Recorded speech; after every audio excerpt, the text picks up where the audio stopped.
And this is Michael Franzese. If you need somebody in the mafia to explain to you how exactly this thing goes down, here he breaks down how he trapped players, NFL players, into the gambling thing. Bookmaker working with me, he comes to me, hey, this player from the Jets, he's into me really heavy. He owes me 50 grand. Okay, what do you want to do? Should I bring him to you? How should I collect? 50 grand. Let him get into you for 250 grand, 300 grand. What are you doing? You're writing an entry on a piece of paper. It's not costing you a penny. He's a bad gambler. Let him get into you heavy and then bring him to me. Boom. Before you know it, he's into me $250,000, $300,000, right? I bring him to me. Sit down. Hey, how you doing? Good. You owe me a lot of money. Oh, you didn't know it was me? Sorry, yeah, we don't always put that out there, but it's me. You owe me a lot of money. How you going to pay? You got to pay. You got to figure it out. I'll tell you what. You know what? I love your team.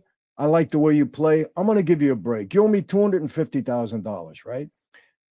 You don't have to pay me right away. You pay me 2% a week in cash. When do you get paid? Every Monday you be here with the cash. Don't miss. Don't miss. And I'll let you slide for a while. I don't care. That's fine with me. He wants to do anything to get out of the room. He leaves. What do we find out? We're tracking a guy. He goes to another bookmaker somewhere else, right? And he's trying to make up the loss by betting somewhere else. Well, we all know what's going on. So pretty soon, he can't even pay me the 2%. We call him back in the room. Hey, let me explain something to you, my friend. You don't get away with a gambling debt. You got to pay me. You got a rich uncle. You got a godfather. Who would it? Go rob a bank. I don't care what you do, but you're going to pay me. That's it. Oh, Michael, let me tell you that. For some reason, I got a soft spot with you. I don't know why. So here's what we're going to do. You're a good running back, right? Yeah. All right. First 3 times next game, you put the ball on the ground. What? You heard what I said. Put the ball on the ground. First 3 times. You're a wide receiver? Okay. Make sure that that ball doesn't go into your hands. So, I mean, he has the old school New York voice to go along with, explaining how this thing has been going on. Extortion is extortion. See, you got to extort somebody to be able to get them involved in that. Because if they owe you money, they play out how someone could owe me money, and I got to go to a guy like that with backing after I get the player deep in a hole to get them more in a hole. And all of a sudden, they have a problem, or they're going to want to get their money back as fast as possible. So they go to the next bookie or whatever it is. And meanwhile, what people don't understand is back in the day, all the lottery spots, all the gambling spots, all the number spots, you may have gone to like a Dominican bodega or a Puerto Rican one, depending on your neighborhood. It didn't matter who it was. They were backed by the mob. They were backed by the mob. You couldn't just make money in New York City like that. In New York, they were backed by the mob 9 times out of 10. So guess what? You're not really paying the papi at the counter. You're not really paying papa at the counter. Which, by the way, a lot of you guys say papi, which is crazy. I don't know why you call me papi. You're calling me dad. That's some P. Diddy business.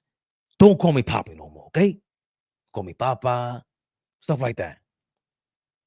But I digress. Where do you think someone like this gets involved in a situation where someone's down? And we all know all the gambling spots in New York. I don't want to say barbershops, bodegas, and you got number spots still. You still got the lottery business, the lottery, alcohol business, all these things that the mob used to run openly in the underworld. Slowly but surely, it took 100, 200 years, but now the government has taken over the gambling thing, and this is a part of it. By the way, this is a part of the government saying, "Hey, look, remember there was prohibition on weed for how long?